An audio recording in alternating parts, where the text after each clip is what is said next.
Hello my dear students, welcome to my channel once again. बहुत दिन हो गए, क्लास 10th के लिए मैंने कोई डेटा अपलोड नहीं किया।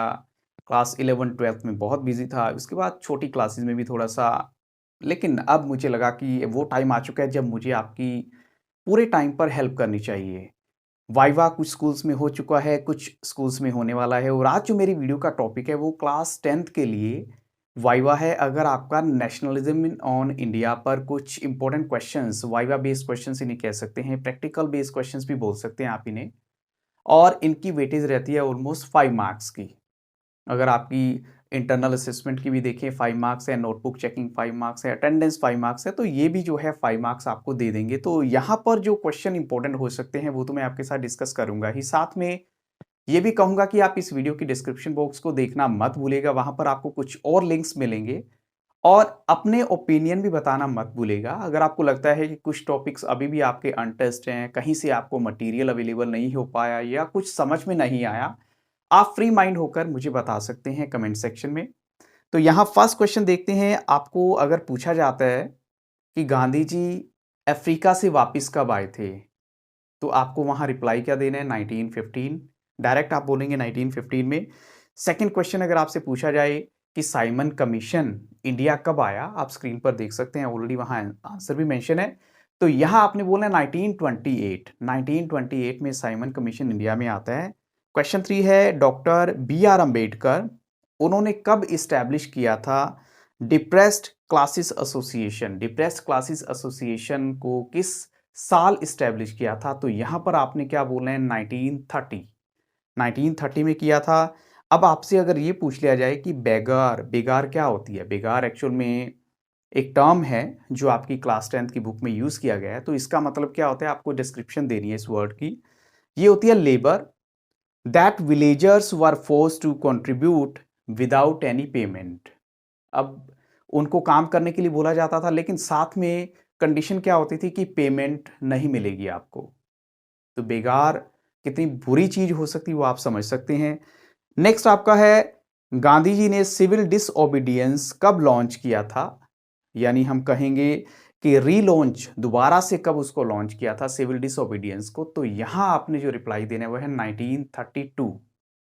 1932 में सिविल डिसओबीडियंस को गांधी जी ने दोबारा से लॉन्च किया था।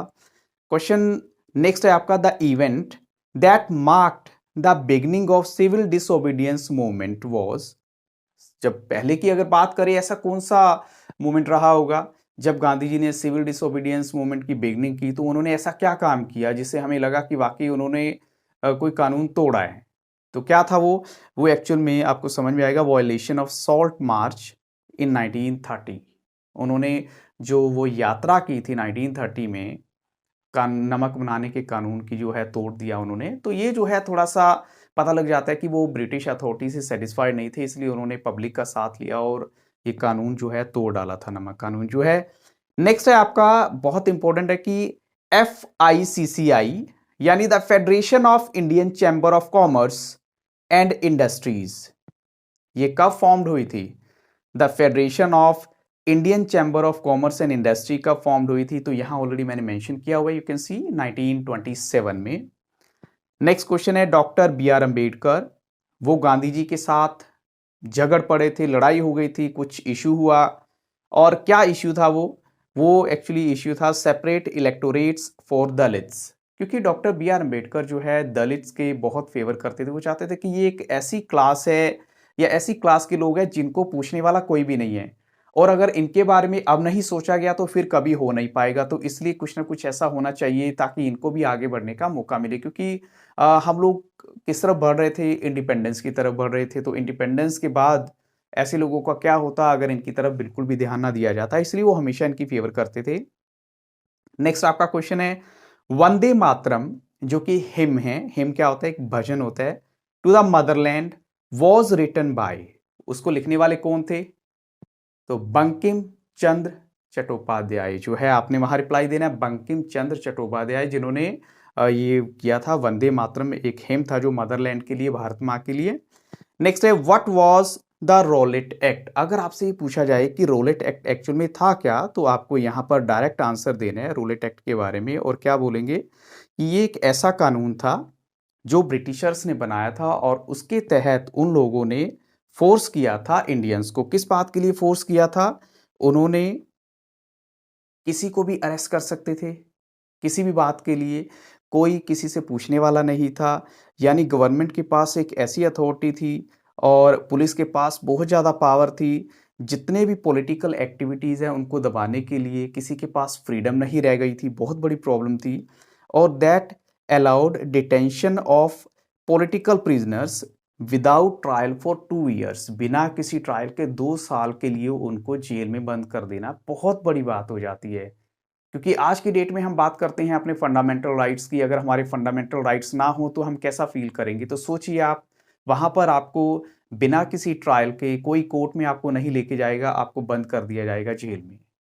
इसलिए रॉलेट एक्ट जो है उसके अगेंस्ट से सब लोग। नेक्स्ट, अगर आपसे क्वेश्चन पूछा जाता है what was the main motive of Salt March. Salt March का क्या मोटिव हो सकता है? तो सिंपल सी बात है, नमक के कानून को तोड़ना, यानी to break the salt law, नमक के कानून को तोड़ना ही इसका मेन मोटिव था। नेक्स्ट, अगर आपसे क्वेश्चन पूछें इन which district of Gujarat Mahatma Gandhi ji ने कि गुजरात के किस डिस्ट्रिक्ट में ऑर्गेनाइज किया था सत्याग्रह टू सपोर्ट द पीजेंट्स, यानी वो चाहते थे कि किसानों की फेवर की जाए, उन्होंने वहां पर सत्याग्रह स्टार्ट किया था। वो जगह आपको बतानी है, और वो जगह कौन सी है? वो है Kheda district of Gujarat. Kheda district जो गुजरात की है वहां पर वो जगह थी जहां गांधी जी ने ऐसा किया। इसके अलावा अगर आपसे क्वेश्चन पूछा जाता है कि the event that mark the beginning of civil disobedience movement, जो मैं ऑलरेडी डिस्कस कर चुका हूं कि अगर 1930 में स्टार्ट हुई सिविल डिसोबीडियंस की, जब सोल्ट जो यानी उसको जो रीलॉन्च करने की वो 1932 में, तो थोड़ा सा सिमिलर हैं, लेकिन आपको थोड़ा सा अलर्ट होना होगा। फिर अगर देखें यहाँ पर क्वेश्चन अगर आपसे पूछा जाता है what was the meaning of swaraj for rich peasants communities और participated in civil disobedience movement, जिन्होंने सिविल डिसओबीडियंस मूवमेंट में पार्टिसिपेट किया, और पर्टिकुलरली जो रिच कम्युनिटीज थी, रिच पीजेंट कम्युनिटीज, उनके लिए इसका मतलब क्या था?